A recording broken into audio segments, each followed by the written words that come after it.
Hey, what's going on, guys, and welcome back to another episode in my Football Manager series. This is episode number 15, and today we are returning with the season finale as we play host to Brighton on the Premier League final day. Before we play the games though, shout out Kai, how I'm getting on off camera. And of course, in the last episode, you saw our defeat to Arsenal and our 1-1 draw against West Ham, where after that I said we were practically safe for another season in the Premier League, but based on the run of form that followed it, I mean, we did make hard work of it, I'll say that much. I played 6 of our final 7 league games off camera, but as you see in the table right now, heading into the game, we are safe, and that's pretty good news for us, obviously. We started our run of camera with a 1-1 draw away against, at home even, to Huddersfield Town. We fell behind through Ashley Barnes, making it 1-0 55 minutes in, but then Camarasa equalised for us 14 minutes later to give us a point. Following that though, 3 defeats on the trot, starting with a 4-1 loss away against Spurs, where Jason gave us a shock lead 27 minutes in. It was our only attempt in the entire first half. Spurs had like 20, and we were leading by a goal, and I was thinking, oh my god, do you know what, we could actually win this game. We could win this, and in the space of 7 minutes in the second half, Kasper Dolberg scored a hat-trick. I mean, he just tore us to shreds in the second half. 7-minute hat-trick for Kasper Dolberg, one of the quickest surely in the Premier League. Unbelievable. 46, 48 and 52 minutes where he scored his goals, and Davison Sanchez completed a rout for the Spurs as he scored 20 minutes to go to make it 4-1. After that, a 3-2 loss at home to Watford. Such a sickening defeat, this one. I thought it was going to be our first win since February, but we totally choked in this one. Gary Dean put Watford in front before Maria scored his first goal in months. Buzzing for the kid. Bit of a howler from the goalkeeper, but still made it 1-1 from a header, and we were back on level terms. Then Joe Rule scored a wonderful goal to make it 2-1 after the break, and I was thinking, oh, we could do it, our first win since Newcastle, but then we totally bottled it. Penaranda made it 2-2, 58 minutes, and then 3 minutes later, we got a real theme, at least this season, of conceding goals, like quickly, in quick succession. 3 minutes after that, Gary Dini made it 3-2, and Watford completed the turnaround and won the game. And now they did take a penalty, but it counted for nothing as we still tasted defeat. And then after that, I decided with 3 games to go, I got a couple of emails in my inbox saying that the fans were restless with my poor tactics. No surprises there. So I thought, okay, let's change things up, shall we? So I decided to make my own tactical setup, go to a 4-4-2. We took on Crystal Palace, and we lost. I mean, we did lose, but we didn't play too badly. Maria scored again, 2 goals in 2 games with the kid. Delighted with that. For Andros Townsend made it 1-1 with Onana once again with an absolute howler. I love this guy between our sticks, man. Don't get me wrong. Makes some brilliant saves, but his errors are incredible. Terrible judgment there. Townsend makes it 1-1. And there was 6 minutes to go. Honestly, at this point, I was basically just saying, just fucking end me, man, seriously, because with 6 minutes to go, Harry Arter won Crystal Palace the game, and honestly, I slumped in my seat, and I thought to myself, if I feel a tap on my shoulder and I turn around and the Grim Reaper is standing there and says, come on, JC, it's time to go, I'd say, please, man, just take me now. I've got my bags packed. I can't be doing this anymore. 3 defeats on the bounce, and it was Harry Arter that completed the turnaround for Palace. I was just devastated at that point, but after that, back-to-back wins in the Premier League, which is the second time in the season, and great to respond after no win since that game against Newcastle in February. We beat Wolves by 3-1. Morpai scored his first goal in months. Jason scored again the 20th minute too, and despite Helder Costa getting Wolves back in the game, Murphy got in the end of a Jason cross in stoppage time to give us the 3 points and a pressure relieving win. Because at this point, we were mathematically safe because the teams in the bottom 3 were already relegated, but we were slipping and sliding down the table so quickly. Big win there, and our final game off camera, a 2-1 victory, and a surprise 2-1 victory away at Goodison Park. I believe just our second away win this season as we beat the Toffees. Morpai made it 1-0. Sigerson equalised with a free kick, and then Ryan Sessegnon, with 8 minutes to go, scored his second goal for the club, making it 2-1 and giving us the 3 points. Maria did get an injury and he's out for the final day of the season. So, just 1 game to play then. It is indeed Brighton Hove Albion in the Premier League final day. And as you can see by the table, we are safe. We got 41 points, so better than last season by 9 with a game to spare as well. And we are 17 clear of Aston Villa in 18th place, 10 points below Huddersfield Town in 17th. So the same 3 teams that got promoted are all going back down to the Championship. And when you look at the past positions this season, it's been really interesting because again we were slipping and sliding down a little bit, but the reason we stopped going into the bottom 3 is because the teams below us, they were just losing games left, right and centre. Their form had been horrendous all throughout the course of the second half of the season, and that's why we've kept our heads above the drop zone. So I think that's pretty much all there is to show you heading into the first and only game of today's episode. It is the final day, of course, and yeah, let's just get straight to it. So Brighton at home, and again the game practically means nothing. We still want to win and have 3 wins in a row. I think for the first time ever in the Premier League. This is our team for the game, a send-off for a few players here, and this is our lineup. And these are the tactics I've been using, by the way, the 4-4-2, switched just for the last 3 games, and 2 wins from 3, it's worked out quite well. We've got a positive mentality. In possession, these are our tactics, and this is in transition. And this is out of possession as well. So it's relatively similar to the 4-1-2-3 with just a different formation. But there's a couple of changes. And again, it's been working okay. It's been working all right. This is our team then. Onana in goal. But for Bennett, Evans, Morrison, and Walker-Peters. And in the wings, Sessegnon and Jason with Vesga and Cam Russ through the middle. Up top together Zahor and Mopai. And on the bench, Smithies, Mariappa, Patterson, Tunnicliffe, Hoylett, Candeas, and Murphy as well. It's the first and only game. It's Brighton. Let's get a win. Come on, Cardiff. So first highlight coming to Cardiff, and Jason bends a free kick just wide. You might notice he's reached 10 goals for the season now at number 15, and there is interest from Fulham as well, who have just won the Championship and are coming back to the Premier League for next season. But trust me, man, this guy in the summer, he's getting a new deal. He's on 25 grand a week, I think it is. He's getting an extension as a whore. He's running through one-on-one. Oh, play it across, mate. More pies right there. You're gone, mate. Ken, if you are gone in the summer, I don't care what bid comes in, you are getting sold. You are useless. I said this game is a send-off for quite a few players. Zahor is gone. Zahor is gone next season. 1 goal all season long. And I say this all the time. Yes, a lot of his appearances come from the bench. Most of his appearances come from the bench. But he gets so many chances. He just doesn't take them. Absolutely shocking. Greedy. Greedy from Kenneth. As Brighton have a chance here. It's Corrado stepping inside and going for goal. Shoots off target. Still 0-0.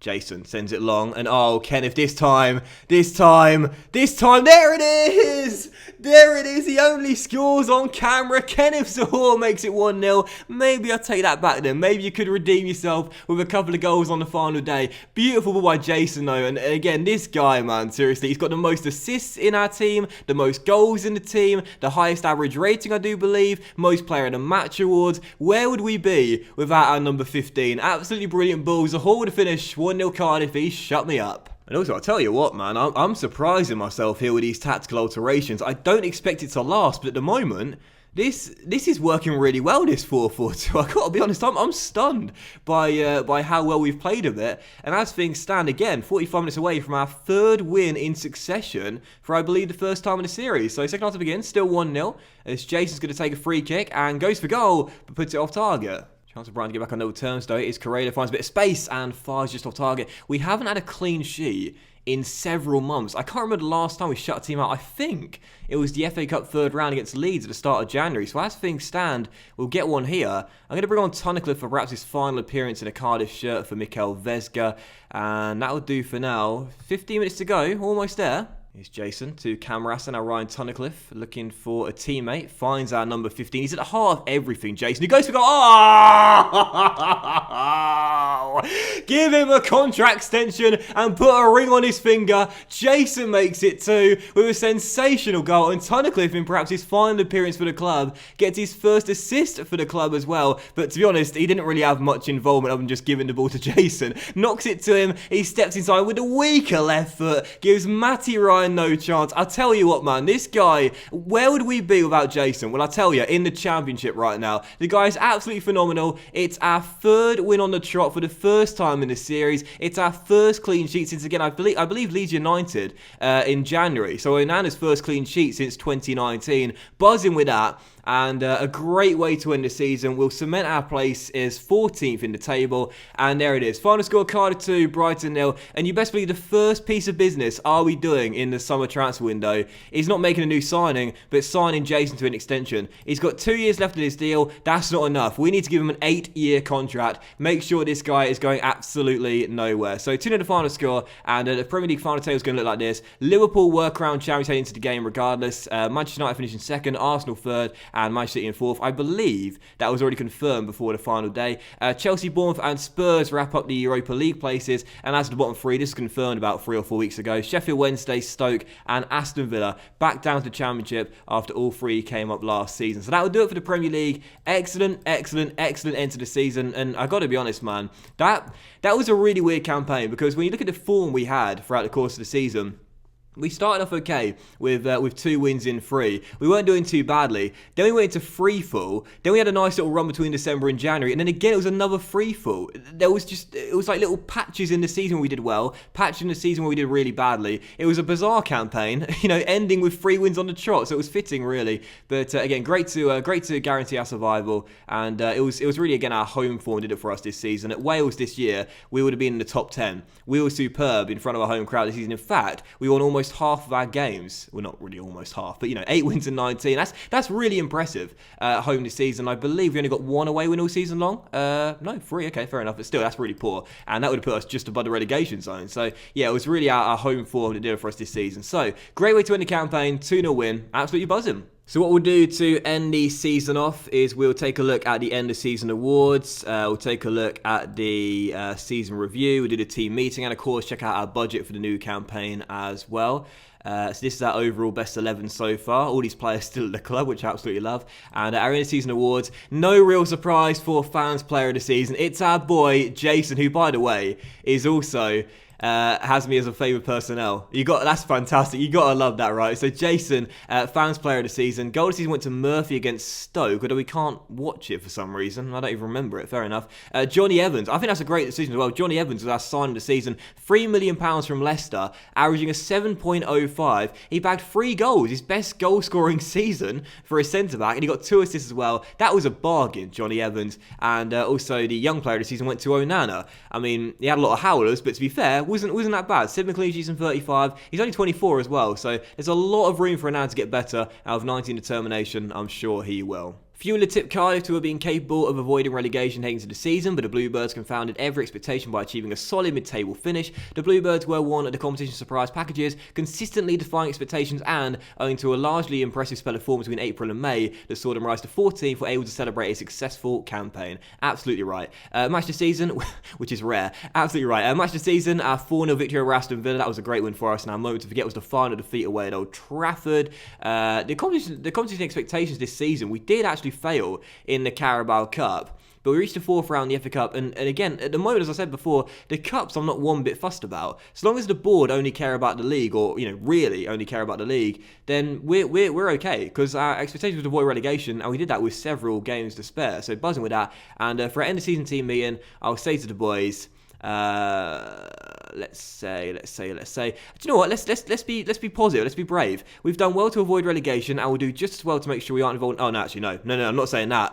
What should I say? This is more like it. Looking ahead to next season, I'm optimistic that we can avoid a fight against relegation and stay up comfortably. And all the boys are buzzing. We're starting to make the improvements now. Obviously the first couple of years, you're down the bottom end of the table. You fear relegation always, but from season 3 onwards, let's get the boys back early as we can. From season 3 onwards, we want to start looking for a mid-table finish if we can. If we can, the first season is about survival. The second season is survival, but a little bit better. And from the third season onwards, I want to be around here. From season 3 to season 5, this is where I want to be, around 9th to 14th place. 14th place minimum, I would say. I just don't want to be in a relegation scrap next season. I want to be comfortably safe and secure in the Premier League. And the board have just set our initial budgets for the new season, and transfer budget is pretty much the same as it was last season, around £44.3 million to work with. However, when you look at our finances right now, there's not actually that much in the bank balance right now, just £20.7 million in the budget. And you might wonder why our bank balance isn't as high as it was last season. When you look at last season, we rose our balance. I mean, look at that. We rose our balance so much,